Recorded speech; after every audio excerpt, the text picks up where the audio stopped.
This topic I want to talk about. Good men don't give good women excuses. It's a serious topic. It doesn't have to be controversial, but it may take a life of its own. And the reason why this journal entry is called Good Men Don't Give Good Women Excuses is because in today's society, for the last probably 10 plus years, I'll give it about maybe 15 of them. But a strong 15 years from now to then, men has taken a form of liability, and I'll explain what that means to you. The olden men were known as the providers, and a man's duty demonstrated his love for his wife, or his spouse, and his offspring, providing for them, being the stature of security, so that the wife can take hold of the home, and after the man is out, finish out doing what he's doing to provide, be it modern day version or older time version, he can come home to a nice peaceful environment. The wife has him a nice warm dinner, depending on the time of day, breakfast, lunch, dinner, however, whatever his provision skills are, he would be able to come home to his wife or his spouse and his children and, have a nice peaceful moment. But that would be his time to blend outside of what he has to do, not necessarily what he loves to do. And this tape is not going to be strictly about how men are supposed to be a certain way and how women are supposed to follow. I'm definitely not going in that direction. I am a firm believer in an independent woman. I myself prefer an independent woman, and I will explain on that now. Because an independent woman is more beneficial long term than a woman who simply just wants you to do everything for her. And I usually tell this to my friends when they were single and having relationship ups and downs. I always said, never go into a relationship looking for the other person to do for you while you do nothing but observe. And never go into a relationship with a woman, if it was a man, never go into a relationship with a woman who just wants you to do everything. Because what that says is, you go into a relationship without the thought of unity. So the saying goes, a relationship is supposed to be geared on or based upon not what can you do for me, but what can we do for each other. Because if we do for each other, the relationship will be proficient. If it's just one-sided, the relationship is destined to fail. Because the economical times that we live in, the political times that we live in, will not allow a man, unless he is, either making 6+ figures, as a certain traditional education may have provided him, if he is not some type of leader in a big corporate organization or a network marketing organization, or if he didn't hit the lottery, or he simply did not inherit some type of financial wealth, be it, the market, or just family inheritance. It does not allow the man, this society, does not allow the man to simply just do what the olden times men always done, which is just take care of the house and home, and the wife simply doesn't have to do anything but stay home, or have her girls' night out. Even back in the olden times, women, even though they were housewives, They still had days where it would just be the neighborhood women's day. They would go to, that they would meet up at this one particular home. Even during like World War One and Two, these things went on. But then women started to have more of a say so, and they began to want to be more independent. Those are the women that a man needs to look for. Good men. And what I mean by good men, it doesn't necessarily mean you're a good man because you have a lot of money. It doesn't necessarily mean that you're a good man just because you know how to cater to a woman. A good man has more than one thing to offer a woman. Let me make that clear. A good man, in my belief, has more to offer a woman than just one asset. You have men out there who are only good at giving money, providing, but they are very poor when it comes to emotional connection. But that may be because nobody ever taught them how to feel. You have men out there who are good at, listening and giving that emotional connection, but no one may have ever taught them how to provide. You have men that are good out there at giving both, providing as well as encouraging a woman intellectually, but nobody may have taught them how to feel. I mean, there's all kind of different men out there. And in order for a woman to actually come across what's known as a Renaissance man, this man has to actually take the time to actually want to study a woman. The stereotype in the men's society, and I say that with quotation marks, is that men will never understand women. Here's where I beg to disagree.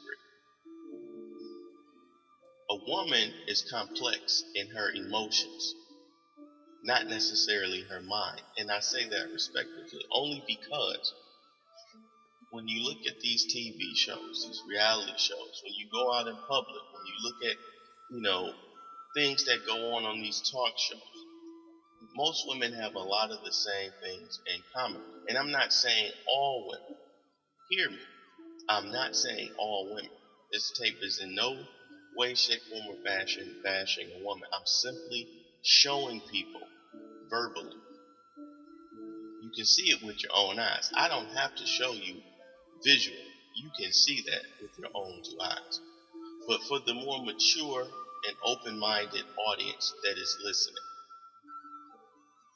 a woman has a lot of things in common with other women emotionally because they're intuitive. Their strengths and their abilities that are more beneficial for the woman come from their emotions, not necessarily just their mind. But when you find a woman who has balanced herself emotionally to some point where her mind is able to bounce off or connect to that balanced emotion, that is what I like to call a considerate woman. Let me explain. A considerate woman is a woman who feels what she feels, but doesn't put what she feels always ahead of what needs to be done. I will say that again. A considerate woman is a woman who feels what she feels, but doesn't always necessarily put what she feels ahead of what needs to be done. That is a woman, in my view, and that I have seen with my own two eyes, who is mentally intellectual and talented, as well as emotionally intellectual and talented. Meaning, she can do what needs to be done when it needs to be done, in case something happens to the man. No man is supposed to just depend on his woman. It's not in your nature. And when you pretend like it is in your nature, you devalue yourself as a man. So if you are a good man, a man who cares about his health, Even if you are unhealthy, if you suffering from something, an illness, sickness, or disease that may not necessarily have been in your control, it may have just snuck up on you, keep striving to overcome that shortcoming. But a good man is a man who takes care of his health, feeds his mind, he reads, he feeds his mind the things of life that is going on in the present, the things that went on in the past, and the things that are to come. He is a man who has emotional stability, a man who can hold his own no matter what the situation, a man who can blend in no matter what the situation, no matter the atmosphere. He's a man who can actually encourage his woman to the point where she can look to him for all kinds of support. He's a man who may be able to provide his woman with one or two things, and he's still striving to provide his woman with even more. I'm not saying that this man is considered the perfect man. To a woman, maybe. But even then, it would be arrogant for the man, knowing his strengths, to consider himself the perfect man, because you're still learning, no matter how old you are. But the goal here is to provide the woman with more than one valuable asset. Provide her with a balanced spirituality. Provide her with a balanced emotional content, emotional connection. Provide her with a balanced mental stability. Provide her with balanced physical stimulation and stability. Some men are excellent sexually, but suck mentally. And if the woman cannot have mental stability with you, 9 times out of 10, she's not going to be with you. Most women prefer mental stability and some emotional stability versus all emotional and lacking in the mental department. And I'll tell you this why. Because most women already have emotion over the man. They don't necessarily need more emotion. How can you provide for a person in the long run if all you're giving them is emotion? They have to have something to build off on, and that's where the mental mental stability comes in. I'm not asking everybody to agree with my philosophy. But what I'm saying, if you take a really good look at it and you listen to my words, there's not much more that can be said for the success of a relationship, because I pretty much think I touched bases on all of it.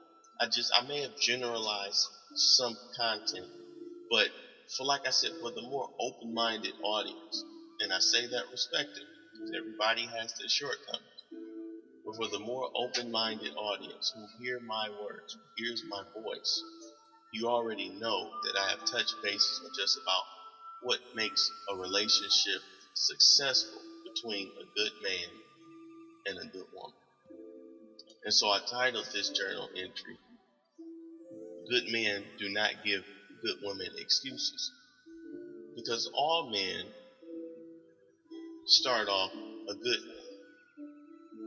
And I'm not saying that in the status quo of an actual man. I mean, from the time they are born, when they have a phallus between their legs, they're considered a male. They're going to become a man. From the time a woman is born, she has a vagina between her legs. She is going to become one day a woman. You are born good, and you grow, and life turns you into who you are. The past makes you who you are. And if you do not like who you are, you have the power to change who you are. But when you get to a point that you are in adulthood, make sure that you are proficient in whatever it is you do, men and women. So that way, when you get in a relationship with someone, know yourself first. And if you listen to my other tapes, you'll know what I mean when I say know yourself first. Because I've touched bases on that. Know yourself first. Good men don't give good women excuses. Don't give them an excuse to be lazy. Don't give a woman an excuse to be lazy. You put her in this world of fantasy. You shower her, wine and dine her. Those things are great stimulation for the mind and the body and the spirit. But don't overdo it, because if a woman gets used to that lifestyle, that's all she's going to expect. And if you have a family, if you have children, if something happens to you, she will not know what to do in a proficient manner to successfully continue your legacy with your children. Why? Because she's going to look for another man to do exactly the same mistake you did, which is just provide her with nothing but a fantasy. And you didn't stimulate her mind for her to become something more. A good man will take his woman out, be a gentleman with her, provide her, shower her with good things that she likes, but you don't abuse that, because then she gets used to it and she gets trapped in it. Why? Because she's an emotional creature. And in future tapes, I'll touch bases on what I mean by that, because I'll go into sexual connections between a man and a woman, and why women make a lot of mistakes via relationship, and why men make a lot of mistakes via relationship.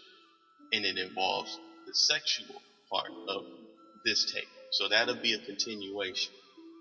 But good men, remember, good men never give good women excuses. Never give her an excuse to be less than a woman that she's supposed to be.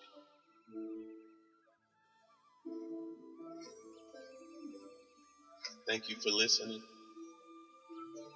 and have a blessed day.